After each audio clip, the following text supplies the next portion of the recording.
That's not how you get people wanna play your games. I'm a bird, I'm a bird. Terrible day for the modern audience. By Hero Hate. Welcome back, guys. Today has been a disastrous day for the modern audience. We're talking multiple L's that they've Okay. taken today, and I'm just looking at all this news thinking, where should we there's even been start? a lot I happening. guess we can begin here. Over at that park place, they report Konami deletes post announcing Silent Hill 2 remake was designed for modern audience. Konami, come on. This game is out. At the end of May, Konami published a post on X that has since been deleted, where it announced, see how the Bloober team devs working on Silent Hill 2 preserved authenticity while adapting a horror classic for modern audiences. And What's up with like people constantly using the whole we are making it for the modern audience, we're changing it for the modern audience? Can someone give me like a clear defined description of what makes someone part of the modern audience? Yeah, I need a description on that. Modern audience is shorthand for the people we want buy our game, but they never do. I'm just looking at the boards, like how people think the modern audience is explained, and this caught my attention. It's a derogatory term for anybody with opinions and beliefs contrary to their own bigoted views. The gaming companies themselves are saying the game this or this is for the modern audience. So who exactly is this modern gaming audience? Some mythical audience out there. Basically Tumblr or Twitter before Elon purchased it. When they say modern audience, they mean people who check the boxes. Probably, actually. That's like the most sane take on it.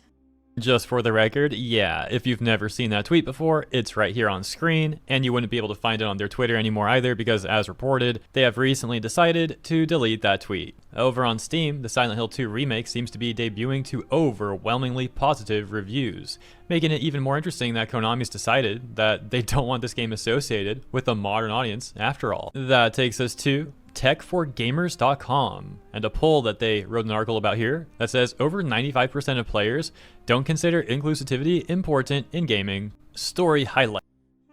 Okay, I hate this. I hate that they're trying to push it as if 95% of people don't care about it.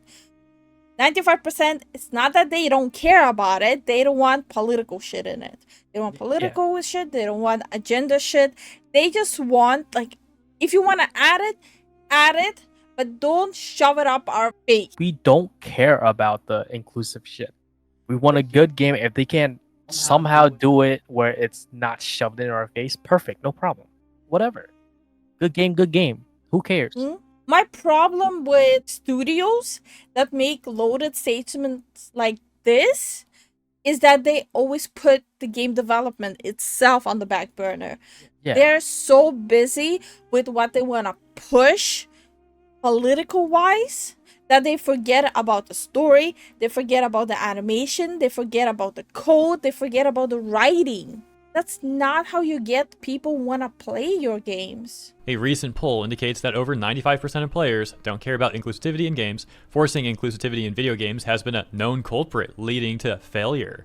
DE&I has become an unfortunate trend that has gradually been gaining more pace. Yeah, at the same time though, there's recently been a lot of setbacks for DEI stuff in gaming, and outside of gaming, there's been similar setbacks going on since around like 2023. Also, the public at large seems much more aware of the issues with DEI and ESG related initiatives, and how corporations often just use them as some sort of shield. Basically all like, oh hey guys, we really care about these social issues. Don't pay any attention to how greedy and corrupt we actually are. Back at the Or how bad the game actually performs. Or the fact that story is absolute garbage. It makes no sense. Article, they say inclusivity is an unfortunate trend that has picked up in the industry over the past few years. While having characters of different origins isn't anything bad, forcing a narrative is. Most fans share the opinion, as 95% of gamers voted they don't care about inclusivity in gaming in a recent poll. Why it matters. Inclusivity has emerged. Okay. But isn't the main goal is that people don't care? As in, they don't care who you are. They don't care what your preference is. They don't care who you identify as. Like, isn't that the end goal? To be treated like anyone else? To a point where they don't care who you identify as? I thought that was always the main goal. Now it's a bad thing? As a proven culprit that ruins an entire game. We have had some clear examples in the last few years, including Concord, SSK the JL, and more, and the backlash from the fans was quite apparent. They then go on to show an image of the poll, and while it's not the biggest sample size, let's see what they say here. Subtext reads, over 95% of gamers vote against inclusivity in a new poll on NeoGAF. Now, inclusivity isn't a bad thing at all. In fact, it's always good to see characters from different origins. Only, what, 613 people voted. Oh, number was here, right here. How are you gonna do a case study on just 613 people? That's not good enough for a survey. It's not. Genders, and races in a game. But what's offsetting is the forced inclusion narrative that pushes political agendas into gaming. Oh gosh, Concord jump scare right there. Continuing, they say, for context, SSK the JL introduced Miss Freeze in its last season. The character has, excuse me, this freaking way this character is looking at me, dude, with the side eye. Creepy. The character has a huge history That's in so comics, creepy. movies, and TV shows, and has always been Victor Fries or Mr. Freeze. The idea of changing that attracted a lot of criticism. I already voiced my opinion on Freeze. That was such an amazing story and backlore Freeze had. His wife, with him trying to cure her. The fact that they just spit on that shit is repulsive. Forced inclusivity was never a problem a few years ago, ever since consultation companies like Sweet Baby Inc. emerged. This unfortunate trend has been forced into the industry, ruining many great games. I think there's definitely been examples of forced inclusivity before SBI became prominent, Yeah. and it's unwise to put all the blame on the consultation firms. When these Look, you cannot put all the blame just on Sweet Baby anymore. There are so many agencies and quote-unquote consultation companies. On top of that, all these companies making their own DI sections in the company. Mm-hmm.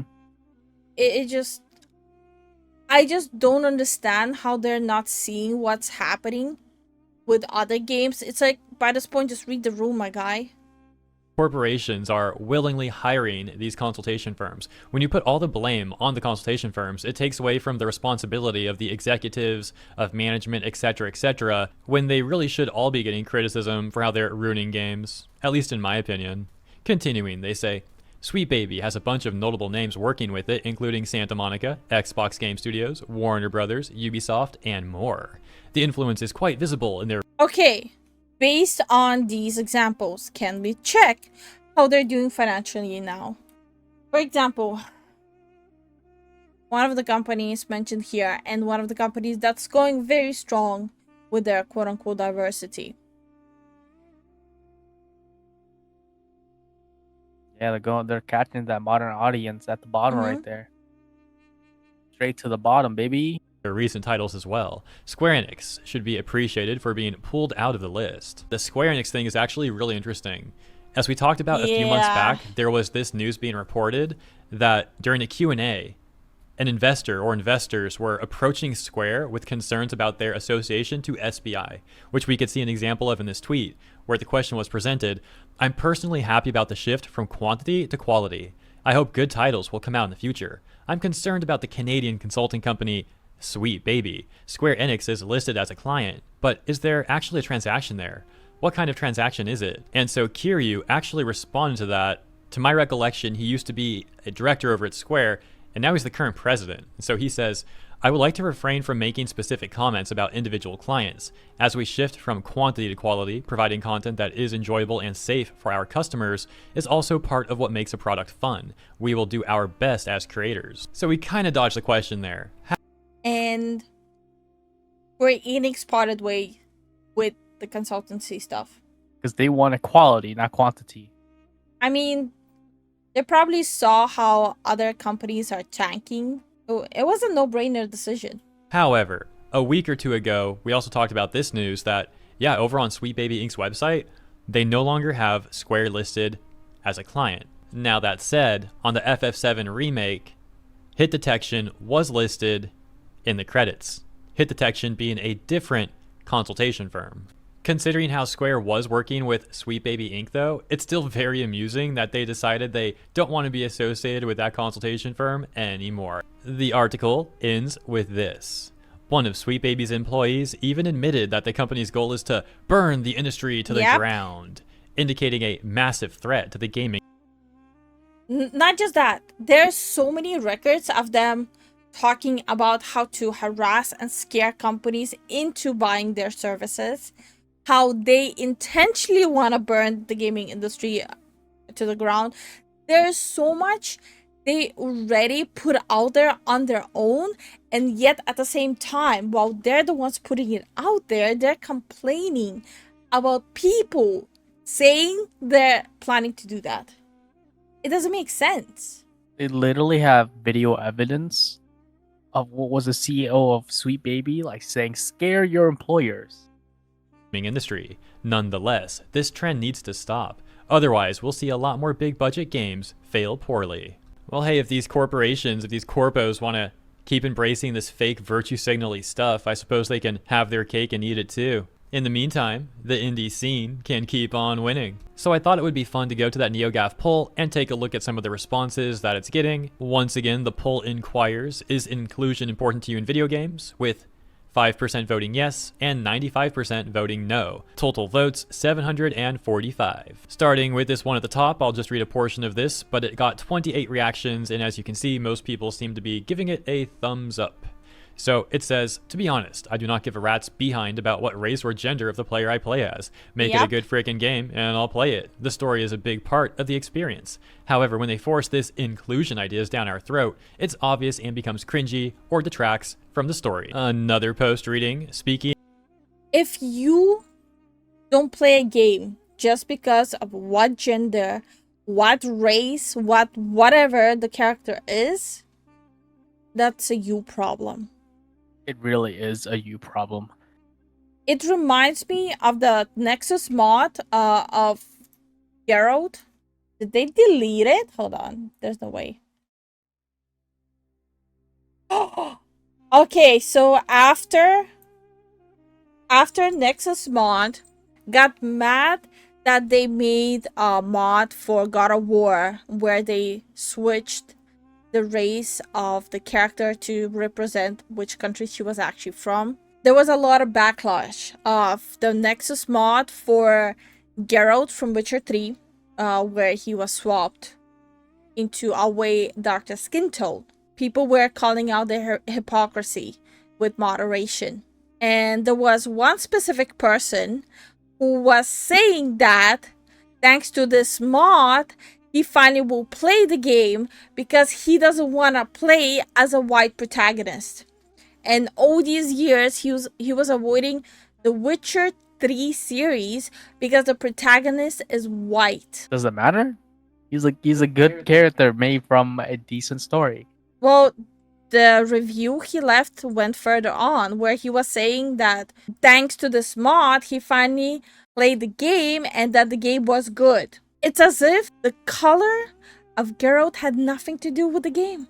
So the whole thing started with this mod. They decided to make a mod to swap this character to the skin tone. So when the mod was made and published on Nexus, they decided to right away, like, no, get the fuck out. People were like, alright, fine, bet. Then why do you still push this mod? That's what people were not understanding. Why does it matter? It's a mod. Let people do with their games whatever they want. As a brown guy who comes from a non-Christian background, nope, doesn't affect me at all. My opinion on this is that if I don't like something or if I get offended, I just don't watch, play, or read it, and I don't think it should be banned. My 2 cents. In today's world, inclusivity actually means intentionally divisive and add stuff to games so we can check a box and pound our chest to tell people how much we care. I just want good games. Yeah, in my opinion, it comes off like fake virtue signal nonsense. For example, We used to have plenty of beloved female characters in gaming, and these companies didn't make a big deal about it. It was just authentic. And nowadays, these companies try and make a huge deal about it, and we end up with slop like Forspoken. Another comment says, nope. I want developers to develop games based on their ideas for story and the world that they are creating, not a checklist to try and appease every crowd. We play games to escape the BS of everyday life, make games fun again. And moving on to the third piece of news here. This one's going to be thing. real quick, but it's great news, What? guys. Wonderful news. The plague known as Velma apparently won't be returning There's a reason why I didn't even talk about it, because it's just so stupid. for a season 3.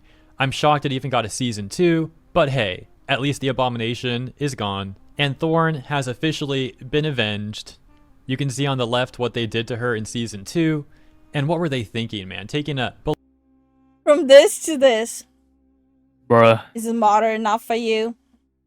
this is so bad. beloved character like Thorn and turning her into that. People celebrating the news with this meme, and also posting things Yeah, like I like the original Velma. What was their problem with her? What was the problem with her? She seems like a typical nerd person. the world is healing. It's no mystery why this happened, that's for sure, and this news is overdue. And I'll leave it there. As always, thank you so much for tuning in. I hope you enjoyed my coverage, and if you Good video.